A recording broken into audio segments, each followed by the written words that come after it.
काही ठिकाणी जे आहे असा आम्हाला विषय आढळून आलेला होता, ज्याच्यामध्ये जे आहे शेतकऱ्यांचं जितका कर्ज आहे त्या अनुषंगाने जे आहे जी लिस्ट प्रकाशित करण्यात आलेली होती पुण्यश्लोक अहिल्याबाई होलकर कर्जमाफी योजनामध्ये, त्याच्यामध्ये काही तफावत येत होती. परंतु काही काही ठिकाणी असं पण झालेलं आहे की KYC करताना जी ओरिजिनल अमाऊंट होती ती आलेली आहे.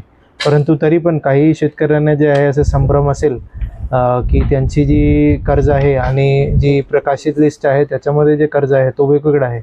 त्याच्यामध्ये जे आहे त्यांनी संबंधित आपली आज आम्ही हेल्पलाईन इश्यू करतो.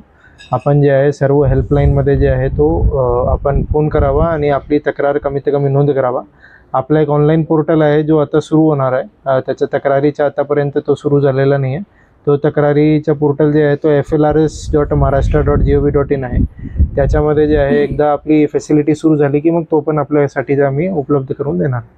सध्या महावीस केंद्रावर आता सर्व्हर ज्या ज्या ठिकाणी डाऊन आहे त्या त्या ठिकाणी आमच्याकडून जे आहे ते सर्व्हर अपडेशन आणि सर्व्हर परत कसं चालू करायचं त्याच्यासाठी प्रयत्न चालू आहे. ज्या ज्या ठिकाणी चालू नसेल त्याची पण आपण तक्रारी जे आहे ते हेल्पलाईनमध्येच टाकावा. आम्ही लवकरात लवकर तो चालू करण्याचा प्रयत्न करतो. सर, यादीमध्ये आलेल्या शेतकऱ्यांनीच KYC करायची की इतर शेतकऱ्यांनी देखील करायचे?